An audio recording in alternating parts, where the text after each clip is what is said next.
এবার সত্যি করে বলেন, আল্লাহ কি দেয় না নাকি আমরা নিতে জানি না?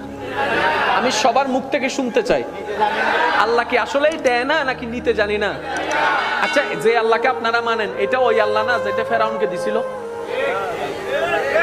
যারা দাঁড়ায় আছেন তারা একটু বলেন না, এই আল্লাহ ওইটা না যেটা নমরুদকে দিছিল? এই আল্লাহ ওইটা না যেটা আবু জাহেলকে দিছিল? এত বড় বড় বাটফাটদেরকে যদি আল্লাহ দিতে পারে, আপনার মতো মুসলমানকে কেন দিতে পারবে না?